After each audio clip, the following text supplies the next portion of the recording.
প্রতি বছর বাংলাদেশ থেকে একটা বিশাল জনগোষ্ঠী মধ্যপ্রাচ্যে বা বিভিন্ন দেশে যাচ্ছে। কেন যাচ্ছে? তারা শ্রমিক হিসেবে কাজ করবে এবং তারা যে প্রতারিত হচ্ছেন, তাদের যে প্রতারণার গল্পগুলো, সেগুলো যদি আমরা তাদের মুখ থেকে শুনি তাহলে সেটা ভয়াবহ, অমানবিক এবং অসহনীয়।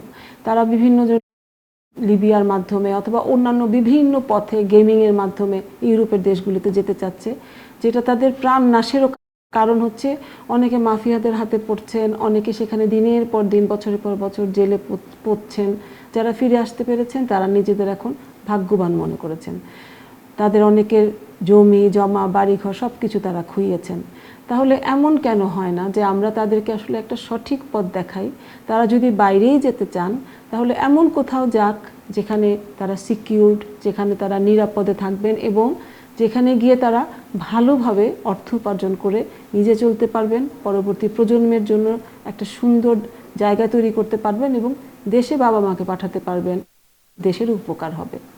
আমরা সম্প্রতি দেখতে পাচ্ছি যে জাপানে আমাদের দেশ থেকে একটা স্কিল ম্যান পাওয়ার পাঠানোর একটা প্রক্রিয়া শুরু হয়েছে।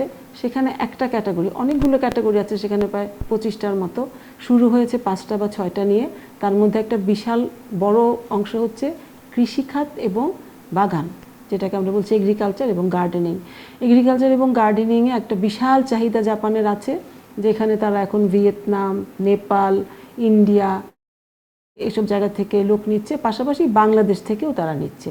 কিন্তু বাংলাদেশ থেকে এই যে নেওয়ার হারটা একটু কম, কারণ বাংলাদেশে আমরা সেই রকমভাবে তাদেরকে তৈরি করতে পারছি না।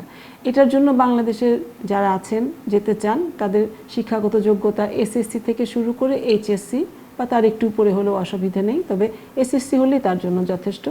সেখানে তিনি জাপানিজ ভাষা শিক্ষার একটা কোর্স করবেন, 3 মাস থেকে শুরু হবে, 6 মাস 7 মাসে শেষ হবে।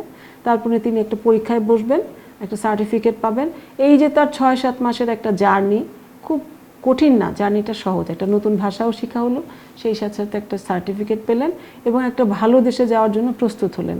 তারপর তাকে একটা ছোট্ট কৃষির উপরে স্কিল ট্রেনিং করতে হবে, সেটা 1 মাসের মতো সময় লাগবে। সেখানেও তিনি পরীক্ষা দিবেন এবং পাশ করলে একটা সার্টিফিকেট পাবেন।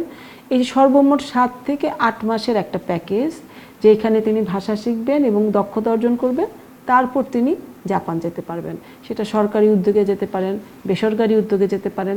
এবং এই যে তার যাওয়াটা, যদি একবার তিনি জাপানে সঠিকভাবে সঠিক পন্থা অবলম্বন করে যেতে পারেন, তাহলে তার জীবনের একটা নতুন দ্বার উন্মোচিত হবে। সেখানে গিয়ে তিনি কৃষি কর্মী হিসেবে কাজ করবেন, যে স্যালারিটা উনি পাবেন সেটা অন্যান্য যে কোনো দেশের চাইতে তুলনামূলকভাবে অনেক বেশি, জীবনযাত্রার মানও খুব ভালো।